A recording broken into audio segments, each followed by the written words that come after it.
दुलाराय आसामावनो आसाम सरकारजों दैदेनजानाय नैथि खोलोबनि गुन उत्सबा जागायनानै सोलिगासिनो। सिगांनि सेथि खोलोबाव फरायसालिफोराव खुंजाबोनाय बायदिनो देग्लायबो आसामनि गंफ्रोमबो गुदि फरायसालिनि गेजेर फरायसालिफोराव बे नैथि खोलोबनि गुन उत्सबा खुंफुंजागोन। आसामनि गुबुन गुबुन जिल्लाफोराव खुंफुंनाया जागायनाय बायदिनो कक्राझार जिल्लायावबो नैथि खोलोबनि गुन उत्सबा जागायनानै सोलिगासिनो। बेबायदिनो दिनै कक्राझार सहरनि साखाथियाव थानाय देबोरगाव गोजौ फरायसालियाव गुन उत्सबा खुंफुंनायाव रायजो सभानि एमपि रेनगोरा नार्जारिया गुन उत्सबनि दिथागिरि हिसाबै नुजाथिफैनानै नायदिंफैदों।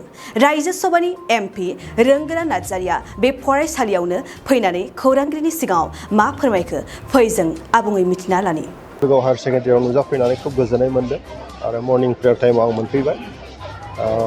गुन उत्सबनि ओंथिखौथ' जों बयबो मिथिगौआनो जे फारफ्रोमबो बिथिंथिं जोंनि शिक्षानि जे मानदण्ड बेखौ जौगाहोनो थाखाय मोनसे इभालुएसन मोनसे प्रसेस बेवहाय इनफ्रास्ट्राक्चारनि सायाव नायनाय जायो, सोलोंथाइनि सायाव नायनाय जायो आरो फोरोंगिरिफोरनि अभाब अभिजोगफोरनि सायाव नायनाय जायो। गासैबो बिथिङाव बेखौ मोनसे इभालुएसन खालामनानै सरकारनो मोनसे साजेसन होनाय जायो जे नैबे स्कुलावहाय नैबे माने इन्स्टिटिउसनावहाय नैबे माने गोनांथि दङ, नैबेखौ आरोबाव सोलोंनांगौ दङ। गतिके देबोरगाव हायार सेकेन्डारिया मोनसे बिराद माने मा होनो बेखौ फुराना गोबावनि मोनसे इन्स्टिटिउसन होननानै जों बयबो मिथिगौ आरो मोनसे नामजादा मोनसे समाव खुब मोजां नामबो खामायदोंमोन आं मिथिगौ। आरो जों मिथिगौ जे मोनसे समाव करेन्द्रनाथ ब्रह्म सासे प्रिन्सिपाल दंमोन, बिथाङा बै समावहाय गोबां मिथिजादोंमोन बे फरायसालिखौ मोजाङै सामलायनायनि थाखाय। आरो बेनि जे नाम जाबोनाय बे दाबो दं होननानै आं सानो, इयुनावबो थागोन। माखासे फैनानै बेवहाय मोनफा मोननै आं जेंनाखौ नुदों। मिड डे मिल जानो थाखाय न'नि बेवहाय अभाब दङ, गथ'फोरखौ जयै जाहोनांगौ मोनसे परिबेसनि थाखाय आरो सोलोंथाइ गोग्गो सोलोंथाइ होनो थाखाय हयथ' फोरोंगिरिनि माखासे अभाब दङ आरो साइन्स स्ट्रिम बेवहाय गैया होननानै आं मिथिदों। गतिके बे गासै बाथ्रानि सायाव आंबो दिनै नायबिजिरगोन आरो नांगौ रोखोमै सरकारनो माबोरै जोङो बिनि इभेलुएसनखौ माने थारैनोथ' इभेलुएसनखौ हरनानै जों बेवहाय गोनांथिखौ जों लाबोनो हायो, बेनि बागै जों सावरायनाय जागोन। खोब गोजोननाय मोनदों आरो आं सानो बे गुन उत्सबा मोजाङै जालांगोन आरो क'क्राझार जिल्लायाव जिहेतु जागासिनो दङ बे मोजाङै जालांगोन। आरो बेखौ गोदान सोमजिबाय थायो, खारन फोरोंगिरिया रिटायार्ड जालांबाय थायो, गोदान थिसननांगौ जायो। गतिके बे एसे नेभार एन्डिं मोनसे प्रब्लेम आरो बे। खिन्थु जोङो सरकारफ्रा नाजाबाय थानाय जादों जे बोरैबा जोङो थोजासे फोरोंगिरि होनो हायो आरो बोरैबा साबसिनै जोङो थोजासे फोरोंगिरि होनानै जोङो माने गोग्गो सोलोंथाइखौ जों होनो हायो। गतिके आसाम सरकाराबो बेनि मोनसे प्रसेसखौ लाबाय थानाय जादों आरो बिटिआर सरकार हिसाबै आसामनि सिङावनो दङ। गतिके सोलोंथाइखौ प्रायरिटि होनानै आसाम सरकार बिटिआर सरकाराबो दिनै नाजाबाय थानाय जादों।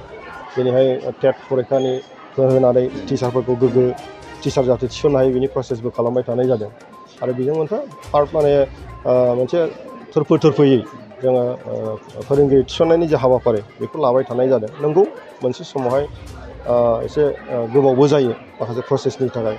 दाबो सिंगेल टिचार गोबां दङ, गोबाङाव जोंहा साइन्स टिचार जों दाबो थिसनजोबनो हायाखै, बे बाथ्राया नंजोबगौ। खिन्थु बेखौ दिनै हठात सानसेयैनो फोजोबनो हागोन बेबो नङा। गतिके सरकारा मोनसे साननाय दङ, बे प्रब्लेमफोरखौ जों मिथिजोबखाबाय दा, बेखौ बोरै सलुसनाव लाबोनो हायो, बेखौ बोरैहाय जोङो थाबैनो फोजोबनो हायो, बेनि प्रक्रियाखौ दिनै सरकारा खालामगासिनो दङ।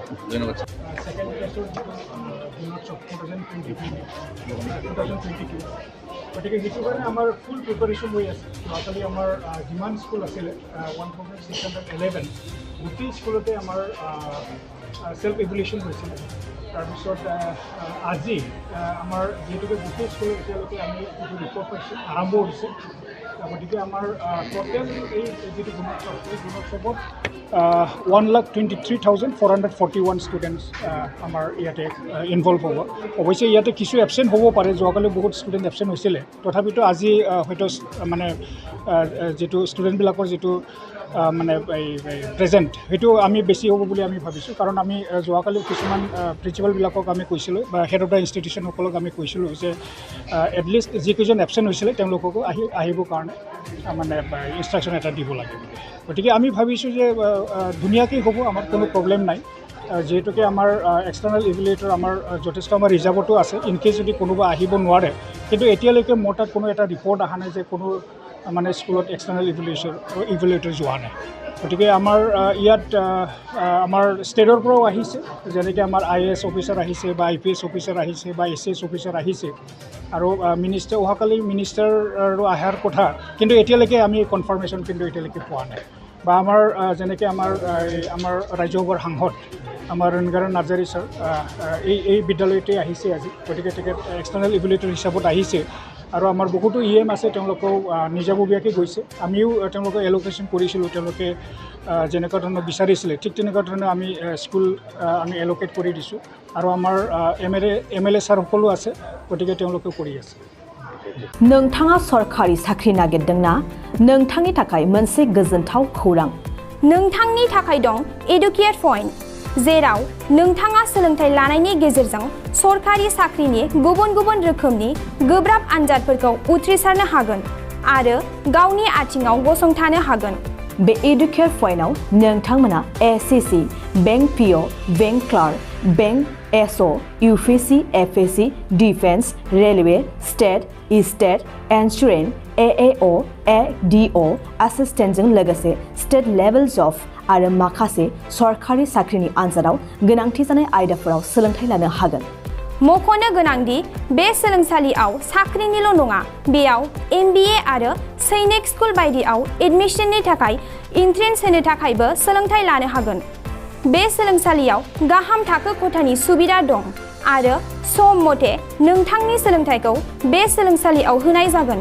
बेखौबो मिथिनांगोन दि बे एडुकेट पइन्टआव सोलोंथाइ लानानै बावैसो 2021-22 इं मायथाइनि SSC GDनि आनजादाव गासै 11 सा सोलोंसाफोरा उथ्रिसारनो हादों।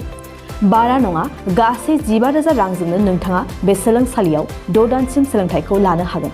बे सोलोंसालिया क'क्राझार, बरपेटा र'ड, गवालपारा आरो बङाइगावआवबो दं। क'क्राझाराव सोलोंथाइ लानो गोसो गुदुं जानाय सुबुंफोरा 70020263133 9101 536360 70020263133 9101536360